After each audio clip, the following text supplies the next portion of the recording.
आता पाहूया टॉप 9 मोठ्या राजकीय बातम्या। सोनम वांगचुक यांच्या पत्नीचा रुग्णालयामधला व्हिडिओ समोर आलाय। सोनम वांगचुक यांना का भेटू देत नाहीत आणि तुम्ही मला माझा फोन का देत नाहीत असा जाब वांगचुक यांच्या पत्नीने रुग्णालय प्रशासनाला विचारलाय। सरकारनं भीतीपोटी वांगचुक यांना ताब्यात घेतलंय। 20 तारखेला संसदेवर मोर्चा होता, त्याची सरकारला भीती होती। सोनम वांगचुक यांना जबरदस्तीने हटवल्यानंतर नाना पटोले यांची केंद्र सरकारवर टीका।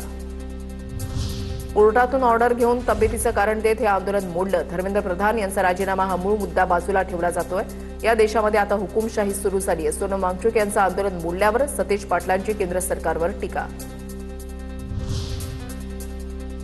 आम्ही वाटेल त्या पद्धतीने वागू शकतो, कोणाचंही आंदोलन मोडण्याची ताकद आमच्यामध्ये आहे। सत्तेचा माज दाखवणारी आज केंद्र सरकारनं कृती केली आहे। सोनम वांगचुक यांचं आंदोलन मोडल्यानंतर सुषमा अंधारे यांची केंद्र सरकारवर टीका।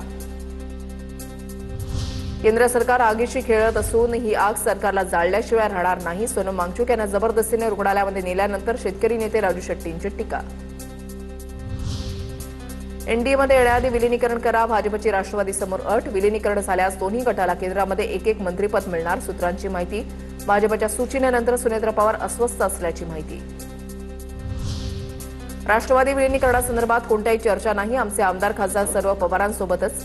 राष्ट्रवादी विलीनीकरणाच्या चर्चेवरून जयंत पाटलांचं स्पष्टीकरण।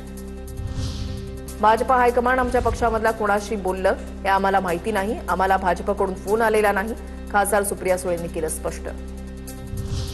राष्ट्रवादी एकत्र येत आहेत, ठाकरेंनीही यावं, गुलाबराव पाटलांचं वक्तव्य। पवारांची राष्ट्रवादी एनडीएमध्ये सहभागी होईल, गुलाबराव पाटलांचा दावा। तर दोन्ही शिवसेना एकत्र आली तर चांगलं आहे, त्यांना शुभेच्छा, गिरीश महाजनांचा टोला। आता पाहूया टॉप 9 राजकीय बातम्या। माहितीच्या नेत्यांना अजूनही महामंडळ वाटपाची प्रतीक्षा। महामंडळ वाटपाचा फॉर्म्युला ठरूनही अद्याप महामंडळ वाटप नाही। भाजप 48%, शिवसेनेला 26%, राष्ट्रवादीला 20% असा फॉर्म्युला। महिनाभरामध्ये तरी महामंडळाचं वाटप होणार का, याकडे महायुतीमधल्या निष्ठावंतांचं लक्ष। देहरादूनमध्ये काँग्रेस नेते राहुल गांधींची पेपरफुटी प्रकरणावरून शिक्षण व्यवस्थेवर टीका। शैक्षणिक संस्थांवर कोणत्याही पक्षाचं नियंत्रण नसावं, राहुल गांधींचं वक्तव्य। पेपरफुटी रोखण्यासाठी सर्व पक्षांनी एकत्र येऊन राजकीय सहमती घडवण्याचं केलं आवाहन। पालकमंत्री पदाबाबतचा निर्णय मुख्यमंत्री आणि दोन्ही उपमुख्यमंत्र्यांवर सोपवलेला आहे। भरत गोवाले यांना पालकमंत्रीपद मिळाल्यास त्यांना माझ्याकडून शुभेच्छा असतील।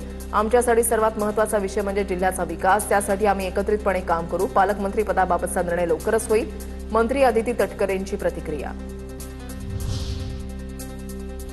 पुणे पोलिसांकडून रवींद्र धंगेकरांसह 13 जणांच्या शोधासाठी 2 पथकं तयार। अटकपूर्व जामिनासाठी धंगेकर आणि त्यांच्या पत्नीकडून जामिनासाठी अर्ज। डॉक्टरांना मारहाण प्रकरणी अटक झालेल्या शिवसेना नगरसेवक रमेश म्हात्रेला मोठा दणका। म्हात्रेचा जामीन हायकोर्टाकडून रद्द करून तर सोमवारी पुकारलेला राज्यव्यापी संप मागे घेण्याची हायकोर्टाकडून डॉक्टर संघटनेला सूचना। सरकारकडे पैसे नाही तसं नाही, साड्यांच्या ऐवजी महिलांसाठी वेगळी योजना राबवतोय, यात महिलांना रोजगार मिळेल। लाडक्या बहिणींना साड्या मिळणं बंद झाल्यावरून मंत्री गिरीश महाजनांची प्रतिक्रिया। राष्ट्रीय स्वयंसेवक संघ पवित्र गंगेसारखा, संघाकडून 100 वर्ष समाजासाठी निस्वार्थ कार्य। उपराष्ट्रपती CP राधाकृष्णन यांनी राष्ट्रीय स्वयंसेवक संघाची तुलना पवित्र गंगा नदीशी केली। संघाच्या कार्यक्रमात सहभागी होणं वैयक्तिक सन्मान, राधाकृष्णन यांचं विधान।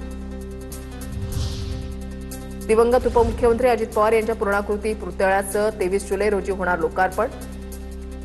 राज्यातला पहिला पूर्णाकृती पुतळा बारामतीमध्ये उभारला जाणार। एकनाथ खडसेंकडून गिरीश महाजनांना कार्यक्रमाचं निमंत्रण। खडसेंच्या 75व्या वाढदिवसाच्या सोहळ्यासाठी महाजनांना निमंत्रण देण्यात आलं।